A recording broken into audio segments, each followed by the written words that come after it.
Okay sir. East గోదావరికి సంబంధించి మరొకటి ఏంటంటే సార్, హ్మ్. పిఠాపురం సార్. హ్మ్. పిఠాపురం మీద చాలా బెట్టింగ్‌లు జరుగుతున్నాయి. హ్మ్. చాలా జరిగాయి. అక్కడ ఎవరైతే వైఎస్ఆర్ కాంగ్రెస్ పార్టీకి సంబంధించినోళ్ళు అక్కడికెళ్ళి కూర్చొని పవన్ కళ్యాణ్ ఎవరైతే ఉన్నారో ఆయన్ని ఓడించాలి అన్న పరిస్థితి హ్మ్. పవన్ కళ్యాణ్‌ని. బట్ అక్కడ పవన్ కళ్యాణ్ మెజారిటీ లెక్కేసుకోవాలి అని చెప్తున్నారు. Correct. అంటే అందరూ కలిసి సమిష్టిగా పవన్ కళ్యాణ్‌ని గెలిపించాలి అనుకున్న పరిస్థితా? లేకపోతే అక్కడ ఏదన్నా మళ్ళీ కరెక్టే. సంచలనం మీరు మామూలుగా మీరు ఫ్లోలో ఒక మాట చెప్పేశారు. ఆ! అందరూ కలిసి పవన్ కళ్యాణ్‌ని గెలిపించే పరిస్థితి ఉందంటారా? అంటే అవును. నిజమే. అందరూ కలిసి అంటే ముద్రగడ పద్మనాభం గారు గాని, జగన్మోహన్ రెడ్డి గారు గాని, మిథున్ రెడ్డి గారు గాని, శ్యామల గాని వీళ్ళందరూ కలిసి హ్మ్. జగన్మోహన్ రెడ్డి గారి పవన్ పవన్ కళ్యాణ్ కళ్యాణ్ గారిని గెలిపించేదానికి 100% ఆస్కారం ఉంది. ఎందుకంటే మీరు ఒక సైడ్ నుంచి నెట్టుకుంటా వస్తున్నారనుకోండి, ఆ! వాళ్ళు మొత్తం అక్యుములేట్ అయ్యేదానికి ఒక దగ్గర గ్యాదర్ అయ్యేదానికి స్ట్రెంత్ అంటే ఒక తాడు ఎలా అన్ని గ్యాదర్ అవుద్దో అది మీ పాటికి మీరు చేస్తున్న ఇలా కాకుండా ఉంటే అంత తాడు అంత స్ట్రాంగ్ అయ్యేది కాదు.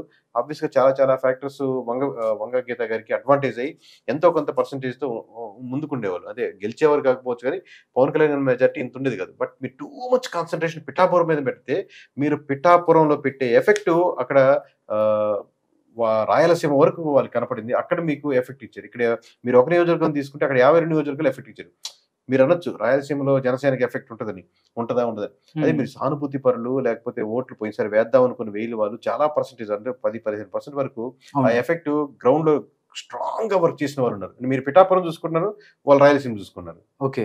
Okay sir. ఇంకొకటి పి. గన్నవరం సార్. పి. గన్నవరంలో ఫస్ట్‌లో కూటమికి సంబంధించి అక్కడ ఏదైతే ఉందో కొంచెం ఇబ్బంది పడి ఫస్ట్ మహాసేన రాజేష్. దాని తర్వాత మహాసేన రాజేష్ ఎళ్ళిపోయి వేరే అభ్యర్థి వచ్చిన పరిస్థితి. అక్కడ జనసేన పార్టీ గెలవదు అనుకున్న పరిస్థితి.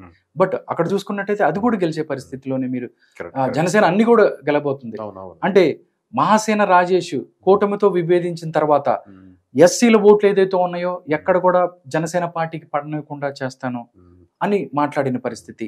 దాంతో అలాంటి ప్రభావం జనసేనని ఎక్కడ పడకుండా చేసి అలాంటిది ఏమన్నా మీరు సర్వేలో గ్రహించారా? 100% ఉండదు సార్. ఇప్పుడు ఒక వ్యక్తి చెప్తే అవతలకి అందరూ టర్న్ చేసి ఎస్సీలంతా టర్న్ అయిపోయి లేకపోతే అలాంటి పరిస్థితి ఎవరికి ఉండదు. ఎక్కడ రాష్ట్ర వ్యాప్తంగా అంత ఒకరు చెప్తే అందరూ ఆ సెక్షన్ పీపుల్ టర్న్ అయిపోయి ఉండదు. మోస్ట్లీ ఎస్సీ ఆబ్వియస్‌గా కన్సాలిడేట్ వైఎస్ఆర్‌సీపీకి ఫేవర్‌గా ఉంటుంది. డజన్ మీద 99% 100% కాదు. ఎవరైతే పవన్ కళ్యాణ్‌కి ఏద్దాం అనుకున్నారో ఒకరొచ్చేసి పవన్ కళ్యాణ్‌కి ఓటు వేయొద్దు అని చెప్తే ఏదో అద్భుతాలు జరిగి ఒక ఇన్సిడెంట్ వాళ్ళు నిజంగా వాళ్ళని బాధపెట్టి తప్పితే ట్రావెల్ చేస్తున్నాం. మనం ఎన్నో సంవత్సరాలు ట్రావెల్ చేస్తున్నాం. మొత్తం కమ్యూనిటీ మొత్తం ఆయనే ఉన్నాం. కమ్యూనిటీ ఒక లీడర్ ఉన్నప్పుడు సో ఆ కమ్యూనిటీ నిజంగా ఇబ్బంది పడితే ఆ విధంగా మారుతుంది. ఇప్పుడు ముద్రగడ పద్మనాభం కూడా ఓవరాల్‌గా కాపు కమ్యూనిటీకి one of the main leader చాలా సంవత్సరాలు ట్రావెల్ చేశారు. ఇప్పుడు ఆయనే పిఠాపురంలో నిలబడి వెయిట్ అంటే వెయిట్ వేయకుండా ఆగట్లేదు. డిఫరెన్స్ చూడండి. ముద్రగడ పద్మనాభం కావచ్చు, మీరు అన్నటువంటి మహాసేన రాజేష్ గారు కావచ్చు. వాళ్ళ కమ్యూనిటీని మీరు ఇలా ఓట్లేయండి అంటే వాళ్ళ వైపుగా వెళ్తున్నప్పుడు అడ్వాంటేజ్ అవుద్ది.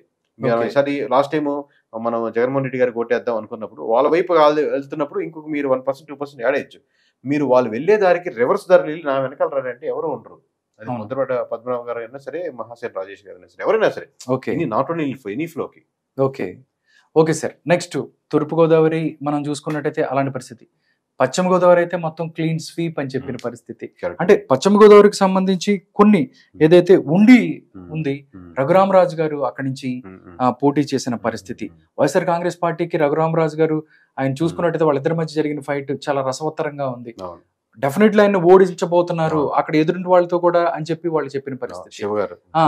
ఆయన దానికోసం జగన్మోహన్ రెడ్డి ఒక పెద్ద మిషన్ అక్కడ స్టార్ట్ చేశాడు అన్న పరిస్థితి. మిషన్లో ఏం పని చేయలేదంటారా గోదావరి జిల్లాలో? అంటే అక్కడ కూడా కమ్యూనిటీ పరంగా చెప్పాలంటే రాజులకి కాపులకి మామూలుగా వీళ్ళు డిఫరెంట్ గా ఉండేది సార్. మళ్ళీ ఇప్పుడు మీరు ఉండి మీద కాన్సన్ట్రేట్ చేసి రఘురామకృష్ణరాజు మీద కాన్సన్ట్రేట్ చేయడం వల్ల మళ్ళీ అక్కడ అక్యూములేట్ అయ్యారు. ఇప్పుడు ఫస్ట్ టైం మీరు కావాలంటే అబ్జర్వ్ చేసుకోండి, భీమవరం ఉండి సైడ్ రాజులు కాపులు కలిపి ఒక ఫోర్స్ గా వర్క్ చేశారు. దీనికి ఎవరు ఆద్యులు? ఆబ్వియస్ గా రఘురామకృష్ణరాజు గారికి నా రిక్వెస్ట్ నేను చెప్పేది ఏంటంటే మీరు ఫస్ట్ గెలవగానే you have to say thanks to Pawan Kalyan garu కాదు, ఫస్ట్ చంద్రబాబు నాయుడు గారు కాదు, మీరు జగన్మోహన్ రెడ్డి గారికి వెళ్ళి థ్యాంక్స్ చెప్పుకోవాలి. ఎందుకంటే వాళ్ళు అలా బలంగా వర్క్ చేసి కాబట్టి మీరు మీ వెనకాల జన సైనికులు కానీ అందరు ఫ్యాక్టర్స్ వర్క్ చేశారు. ట్రూ సార్, మీరు వ్యంగ్యంగా కూడా చెప్పట్లేదు. ఆబ్వియస్లీ నేను ఎవరైనా కించపరిచాను అనుకోండి, నేను బలంగా పనిచేసాను అనుకోండి, నేను ఎదిగాను, నేను ఫస్ట్ థ్యాంక్స్ చెప్పుకోవాల్సింది ఫస్ట్ ఎవరైనా వాళ్ళు ప్రతి థ్యాంక్స్ చెప్పుకోవాలి. నీ వల్ల ఇలా జరిగింది, ఆ రోజు అలా అనకపోతే నాకు అంత ఆవేశం వచ్చినది కాదు, ఈ రోజు నేను ఈ పొజిషన్ లో నీ వల్లే, మేబీ మనం మాట్లాడుకోవట్లేదు, బట్ ఈ ఒక్క విషయంలో థ్యాంక్ యూ అని నిజంగా చెప్పుకోవడం తప్పే లేదు. Okay sir. ఇంకోటి సార్, గోదావరి జిల్లాలకు సంబంధించి పోలవరం, నేను ఏది చూసినా గానీ చాలా సర్వేలు Polavaram YCP, Polavaram YCP, Polavaram YCP. నేను ఒక 40 సర్వేలు అదే చెప్పుకుంటాను పరిస్థితి. బట్ కరెక్ట్ అది Polavaram obviously favouring to YSRCP ఉన్న మాట కరెక్ట్. అవును, దాంట్లో ఇక్కడ పశ్చిమ గోదావరికి సంబంధించి మీరు అక్కడ కూడా లేదండి. ప్రీపోల్లో కూడా మాకు పోలవరం కొంచెం పక్కన పెట్టి మాట వస్తాయి. బట్ కన్సాలిడేట్ గా మీకు ఎలక్షన్ ఇంజనీరింగ్ తర్వాత చూస్తే ఓట్ బ్యాంకింగ్, ఎగ్జిట్ పోల్స్, అదే పోస్ట్ పోల్ లో చూస్తే కంప్లీట్ గా పోలవరం కూడా ఫేవరింగ్ టు, అంటే గోదావరి జిల్లాలో వేసరికి ఆ ఫ్లేవర్ యాడ్ అయ్యి ఇంకా ఓవర్ గా ముందుకెళ్ళి పోలవరం కూడా కంప్లీట్ క్లీన్ స్వీప్ వెళ్ళేదానికి. ఇప్పుడు పార్లమెంట్ కూడా పోలవరం అనేది ఒక బెంచ్ మార్క్ సార్. పోలవరం పడిపోతే వెస్ట్ గోదావరిలో ఇంకో జిల్లా మీరు ఇంకో నియోజకవర్గం చూసుకోవాల్సిన అవసరం లేదు. ఓకే, దాంతో పాటు దెందులూరు సార్. దెందులూరు కూడా మాక్సిమం టైట్ ఫైట్ అని చెప్పుకుంటూనే టైట్ ఫైట్ లో వైఎస్ఆర్ కాంగ్రెస్ పార్టీ ఎవరు కొట్టారు అబ్బాయి చౌదరి గెలుస్తాడని చెప్పిన పరిస్థితి.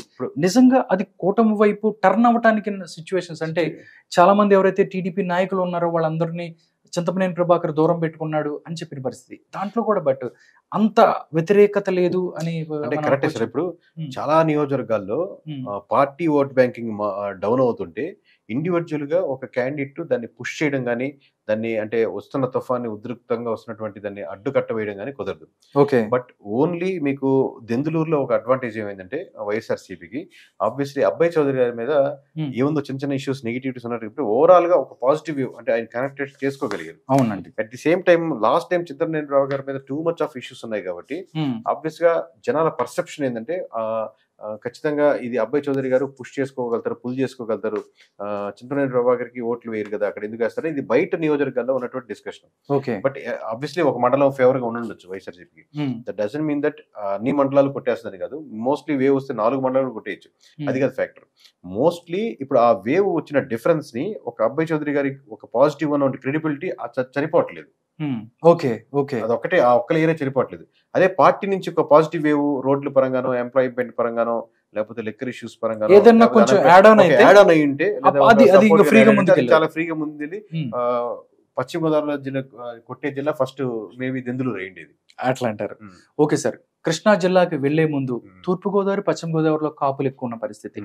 కళ్యాణ్ దిలీప్ సుంకర ఎవరైతే ఉన్నారో మొదటి నుంచి కూడా జనసేన పార్టీ పవన్ కళ్యాణ్ కి పాజిటివ్ గా మాట్లాడుతున్న పరిస్థితి. ఎలక్షన్స్ కి 5 రోజులు 10 రోజుల ముందు వాయిస్ మారిపోయింది. మహాసేన రాజేష్ ఎలా అయితే ఉందో ఆయన కూడా వాయిస్ వైసీపీకి అనుకూలంగా మాట్లాడిన పరిస్థితి. మీరు ఆల్రెడీ ఇందాక చెప్పారు, ఒక వ్యక్తి ఎవరో మీరు ఇటందరూ వెళ్ళే పరిస్థితి కాకపోయినప్పటికీ ఎంతో కొంత ప్రభావం చూపే కళ్యాణ్ దిలీప్ సుంకర్ లాంటి కాపు నాయకులు ఎవరైతే మాట్లాడిన పరిస్థితిలో వైసీపీకి అనుకూలంగా అసలు కొంత కూడా అటు వెళ్ళిన పరిస్థితి లేదంటే అంటే పర్సెంటేజ్ అంటే ప్రభావితం చూపేంతగా లేదు. పర్సెంటేజ్ అంటే చాలా పెద్ద మాట సార్. వ్యక్తి అంటే తన చుట్టూ ఉన్న సమూహం, బంధువులు, తన కనెక్టెడ్ ఉన్న వాళ్ళు, ఫోన్ తో మాట్లాడగలిగిన వాళ్ళు, ఇది చిన్నది. పర్సెంటేజ్ అన్నప్పుడు మీకు 1% అంటే 2000 మంది అయిపోతారు. అవును, మొత్తం నియోజకవర్గంలో 2% అంటే 4000 మంది అయిపోతారు. సో 4000 మందిని అదే 5% ప్రభావితం చేయాలంటే 10,000 మంది అయిపోతారు. 5% అంటే 10,000 మంది ప్రభావితం చేయాలంటే అది చాలా ఫ్యాక్టర్స్ మార్చుకోవాల్సి వస్తుంది. సో మేబీ తన సర్కిల్లో తనతో పాటు ట్రావెల్ చేస్తున్న వాళ్ళు 100 మంది కావచ్చు, 200 మంది కావచ్చు, 500 మంది, 1000 మంది వరకు కూడా అంతవరకు ప్రభావితం చేయగలుగుతారు. Plus at the same time వాళ్ళతో ఉన్న వాళ్ళు కూడా తన సర్కిల్లో మోస్ట్లీ వైఎస్ఆర్సీపీ ఆల్రెడీ ఉన్న వాళ్ళు ఉండొచ్చు. నేను మీతో ట్రావెల్ చేస్తుంటాను, మీతో పాటు కనెక్టెడ్ ఉంటాను sir. That doesn't mean that మీరు చెప్పినట్టే ఓట్లు వేస్తానని కాదు. సో అది ఆ ఫ్యాక్టర్స్ కూడా కన్సిడర్ చేస్తే చాలా చాలా మైన్యూట్ ప్రభావం మాత్రమే ఉంటుందని అనుకుంటున్నాను. Okay sir.